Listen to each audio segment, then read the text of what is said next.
تو میرے ہم قدم ساتھ نہیں۔ اگر صرف تیری رفاقت ساتھ اور ساتھ مجھے حاصل ہوتا اور میں بالکل تہی دست خالی ہاتھ مفلس بھی ہوتا تو میں اپنے آپ کو دنیا کا سب سے خوش قسمت فرد سمجھتا۔ تیری کمی مجھے زندگی کے ہر لمحے پر اداس اور افسردہ رکھتی ہے۔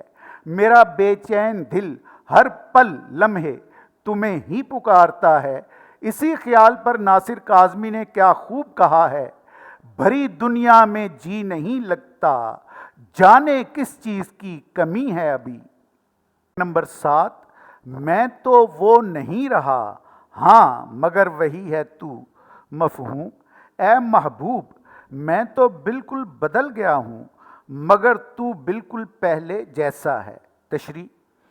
تشریح طلب شعر میں شاعر کہتا ہے، عزیز طلبہ کہنا ہوتا ہے کہنا نہیں، کاف کے اوپر زبر، کہ میرے محبوب، میم کے اوپر زبر، محبوب نہیں محبوب، زمانے کی گردش چکر اور آلام مصائب کی کثرت نے مجھے بالکل بدل کر رکھ دیا ہے۔ میری ساری شگفتگی، زندہ دلی اور شوخی مصائب، مصیبت کی جمع، اور مسائل زمانہ کے باعث قصہ پارینہ، ماضی کا قصہ بن چکی۔ پریشانی اور اضطراب، گھبراہٹ ہر وقت میرے چہرے سے عیاں ظاہر ہوتے ہیں۔ میرے پرانے دوست اور احباب دوست جب عرصے بعد مجھے ملتے ہیں تو وہ میری موجودہ حالت دیکھ کر حیران رہ جاتے ہیں، رے کے اوپر زبر ہے، کہ میں کتنا بدل چکا ہوں۔ بعض اوقات آئینے میں مجھے خود اپنی حالت دیکھ کر حیرت ہوتی ہے کہ مسائل زمانہ نے مجھے کن حالوں کو پہنچا دیا ہے۔ دوسری طرف تو ہے کہ تیری خوبصورتی، دلکشی اور ناز و ادا، شوخی و نخرہ میں بال برابر ذرا برابر فرق نہیں آیا۔ یوں لگتا ہے کہ وقت تجھ پر رک سا گیا ہے۔ ایک طویل مدت کے بعد بھی تجھے دوبارہ دیکھنے والا انگشت بدندہ انتہائی حیران رہ جاتا ہے کہ تم میں تو ذرا سی بھی تبدیلی رونما نہیں ہوئی، رونما ظاہر۔ اس کا سبب صرف یہ ہے کہ تیری زندگی ہر قسم کے تفکرات، فکروں، پریشانیوں سے بالکل مبرہ دور پرے۔ تو ہر وقت خوش و خرم کا مطلب بھی خوش رہتا ہے۔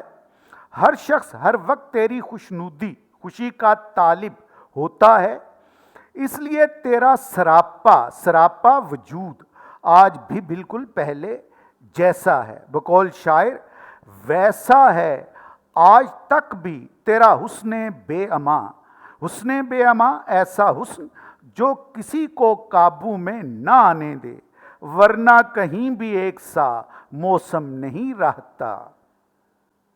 شعر نمبر 8 جو اس غزل کا مقطع بھی ہے، ناصر اس دیار میں کتنا اجنبی ہے تو۔ مفہوم، اے ناصر تو شہر، عزیز طلبہ شین کے اوپر زبر ہے، یہ لفظ شہر نہیں شہر میں بالکل اجنبی ہے۔ تشریح، اس شعر میں شاعر اپنے آپ کو مخاطب کرتے ہوئے کہتا ہے کہ وہ خود کو اس شہر میں بالکل اجنبی محسوس کر رہا ہے۔ میم کے اوپر زبر ہے، محسوس نہیں محسوس۔ اس کا سبب یہ ہے کہ شاعر ایک سادہ، بے ریا دکھاوے کے بغیر مخلص شخص ہے۔ اسے زمانے کی چالاکیاں اور ہوشیاریاں نہیں آتی، وہ لوگوں کے فریب اور مکاری کو نہیں سمجھتا، ظاہر داری اسے بالکل نہیں آتی۔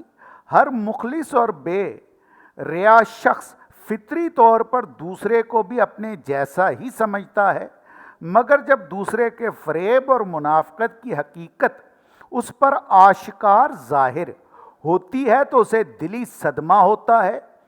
کچھ یہی کیفیت زیر تشریح شعر میں شاعر کی بھی ہے۔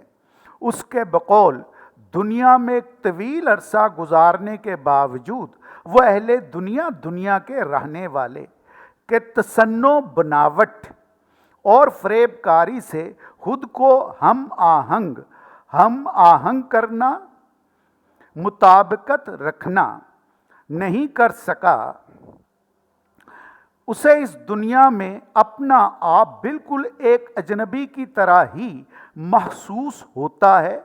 اپنے چاروں طرف پھرنے والے لوگوں سے اسے کوئی ذہنی مطابقت محسوس نہیں ہوتی، جس کا اظہار وہ اپنے شعر میں بڑے تاسف افسوس سے کرتا ہے۔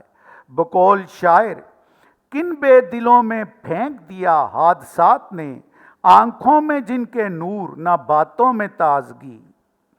اس طلباء و طالبات، اب اس غزل کی مشق پر ایک نظر ڈالیے۔ ناصر کاظمی کی اس غزل کے متن کے مطابق مختصر جوابات لکھیے۔ الف، شاعر نے ہر حال میں زندگی کو کیسا قرار دیا ہے؟ جواب، شاعر کے مطابق زندگی غم اور خوشی کا نام ہے۔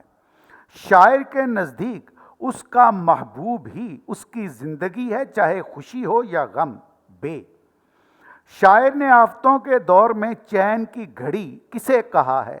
جواب، شاعر نے آفتوں کے دور میں محبوب کو چین کی گھڑی قرار دیا ہے۔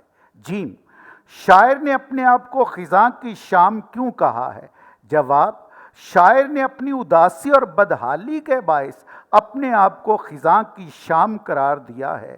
دال، شاعر نے اپنے آپ کو دوستوں کے درمیان وجہ دوستی کیوں قرار دیا ہے؟ جواب، روایتی اردو شاعری میں محبوب کا دوست رقیب ہوتا ہے، مگر شاعر اتنا فراخ دل ہے کہ محبوب کے دوستوں کو بھی اپنا دوست قرار دے رہا ہے۔ محبوب اس لیے دوستوں کے درمیان وجہ دوستی ہے کیونکہ وہ سب کے لیے ایک جیسا ہے اور سب کی پسند ایک جیسی ہے۔ شاعر نے اس دیار میں اپنے آپ کو اجنبی کیوں کہا ہے؟ جواب، شاعر نے اس دیار میں اپنے آپ کو اجنبی اس لیے کہا ہے کیونکہ وہ یہاں کے طور طریقوں سے واقف اور آگاہ نہیں ہو سکا۔ آخر میں اس غزل کے کثیر الانتخابی سوالات اور ان کے درست جوابات دیکھ لیجئے۔ ناصر کاظمی کا سن پیدائش ہے، عزیز طلبہ، یہ سن نہیں ہوتا، سن، سال 1925۔ ناصر کاظمی کا سن انتقال ہے 1972۔ بے، ناصر کاظمی کی جائے ولادت، پیدا ہونے کی جگہ ہے امبالہ۔ نمبر 4، ناصر کاظمی کس مجلے رسالے کے تقریباً 2 سال مدیر رہے، مدیر ایڈیٹر، اور آکے نو۔ نمبر 5، ناصر کاظمی نے کس ماہنامہ کے 5 سال تک ادارت کے فرائض انجام دیے؟ ہمایوں۔ ناصر کاظمی کس ماہنامہ کے 1 سال تک مدیر اور ناشر چھاپنے والا ناشر رہے؟ خیال۔ نمبر 7، ناصر کاظمی کی شاعری میں کس شاعر کی سی اداسی نظر آتی ہے؟ میر تقی میر کی۔ ناصر کاظمی کا تمام کلام کس عنوان سے شائع ہو چکا ہے؟ کلیات ناصر کاظمی۔ کلیات کسی شخص کی یا کسی شاعر کی ساری شاعری کا مجموعہ یا اس کی تمام تصانیف کا مجموعہ۔ نمبر 9، برگ نیک کس شاعر کا شعری مجموعہ ہے؟ ناصر کاظمی۔ نمبر 10، دیوان کس کا شعری مجموعہ ہے؟ ناصر کاظمی کا۔ نمبر 11، پہلی بارش کے شاعر کون ہیں؟ ناصر کاظمی۔ نمبر 12، ناصر کاظمی کی شامل نصاب غزل کا ماخذ ہے کلیات ناصر کاظمی۔ نمبر 13، غم ہے یا خوشی ہے تو۔ نمبر 14، آفتوں کے دور میں۔ نمبر 15، چین کی گھڑی ہے تو۔ نمبر 16، میں خزاں کی شام ہوں۔ نمبر 17، ناصر اس دیار میں۔ عزیز طلباء و طالبات، میں امید کرتا ہوں کہ آپ اس غزل کے مفاہیم کو اچھی طرح سے سمجھ گئے ہوں گے۔ تاہم کسی بھی مشکل کی صورت میں آپ اپنے استاد محترم سے رجوع فرمائیں۔ اللہ تعالی ہم سب کا حامی و ناصر ہو، آمین۔ اللہ حافظ۔